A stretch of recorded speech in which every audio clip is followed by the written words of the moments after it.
I want to start with some good news.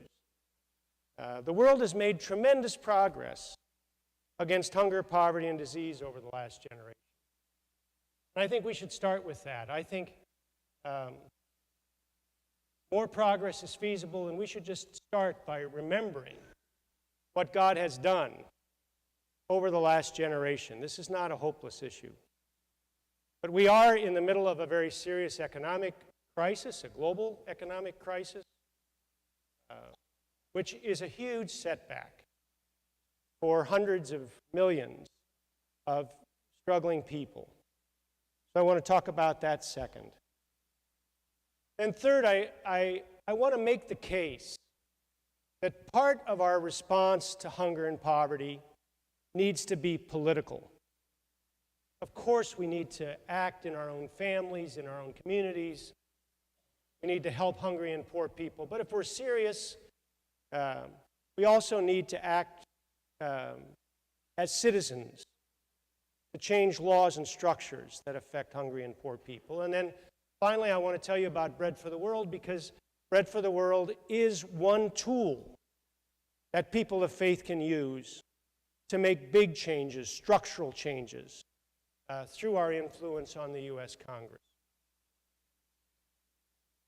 In December, I got a chance to go to Malawi and Mozambique, and we were able to go to a very remote area in northwest Mozambique. Mozambique is on the Pacific Ocean above South Africa.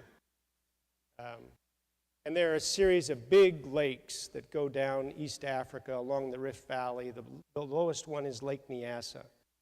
And we visited some settlements that are on the Mozambique side of the lake. So to get there, we arrived in Malawi. We took a little airplane to an island off Mozambique. And then we took this big boat.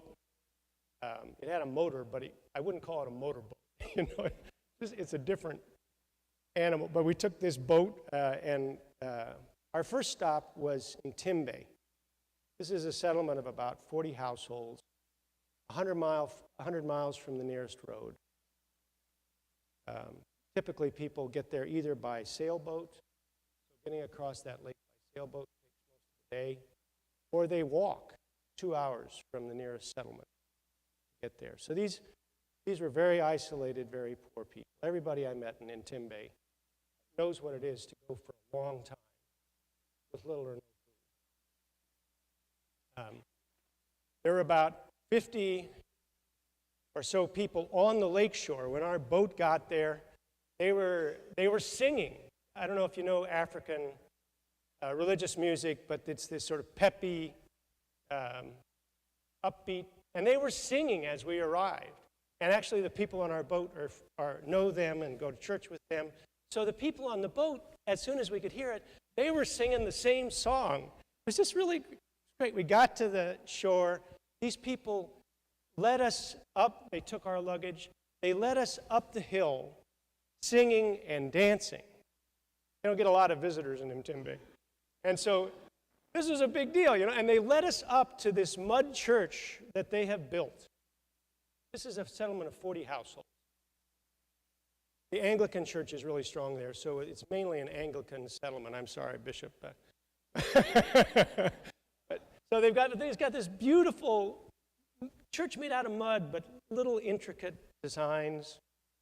And the person who had invited us there said to the crowd of, by that time it was probably 100 people, maybe half the people in Mtimbe. And she said, well, tell these visitors how things have gotten better in Mtimbe. What have you done to make life better here? It was just kind of quiet. It really took people back.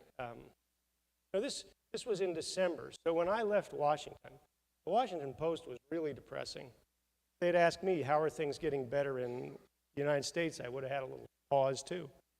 But then somebody said, well, you know, we don't have war anymore. Mozambique went through 16 years of war. And in Mtimbe, there were terrible atrocities. And almost all the people had to flee, certainly into the jungles. and most of them left and went to Tanzania or Malawi. For the man I stayed with in the home of a guy named Pedro Mpila, he grew up in Tanzania, came back for a while. There was violence. He went to the jungle with his family. Then they moved back to Tanzania. And then he came back after the war ended. So they said, we have peace. Somebody said, well, we've got the school. In fact, in Mtimbe, they built a mud school, and the government pays for a teacher. So almost all the kids in Mtimbe, Mozambique, now go to school, including the AIDS orphans.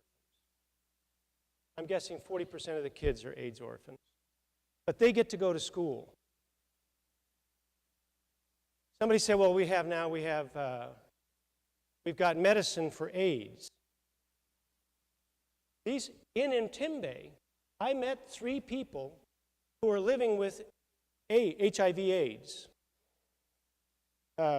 These were people who were near death's door, but if they get antiretrovirals, they can take care of their children, they can farm, they can be contributing members of their community. So they go by sailboat. There's a team in this church that helps them go by sailboat a day to the clinic, wait 1 or 2 days in line, get their medicines, come back. And they are living, that's almost all the antiretrovirals in Africa are paid for by the U.S. government. This is something that George W. Bush did that is a really wonderful legacy. And even in Mtimbe, AIDS is no longer this terrible, ferocious, misunderstood witchcraft disease. They know how to deal with it. They know how to keep from getting it, and they know what to do if you get it. And then I noticed people in Mtimbe have cell phones. They have cell phones. When it gets dark, it gets really dark because there's no electricity anywhere. So there's the fire and the stars in the sky. But then across the lake, you see the tower, the cell phone tower. And it's really important because transportation is so clumsy that if you're able to have a cell phone, and you can find out about agricultural prices and if you want to sell your stuff across the lake, you find out, you can make a deal.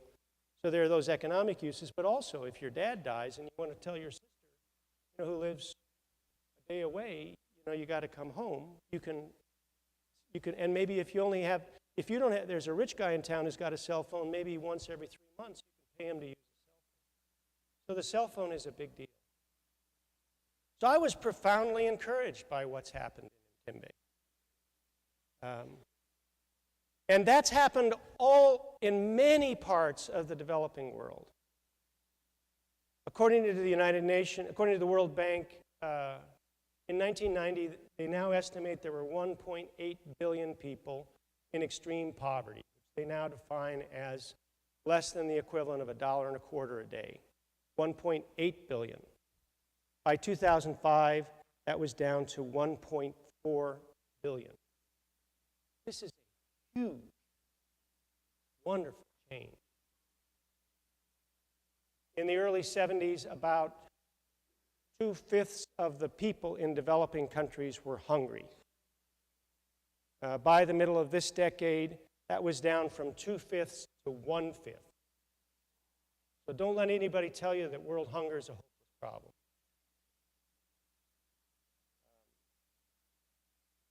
In developing countries, the incidence of HIV has been stabilized. That's a relatively recent achievement. And then African kids all over the continent are going to school. There are 20 million more kids in African schools today than were in school in the year 2000. 20 million more kids. So poor people know, they have experienced the feasibility of escaping from hunger. They face tremendous problems. The global economic crisis is just one more for them. But they know that if they can get their kids into school and practice basic height, there's some things they can do to protect their own health. And if they learn better farming techniques and have a halfway decent government, their kids can live a better life. and they know it. And there is tremendous dynamism in their experience of progress and in the possibility of progress.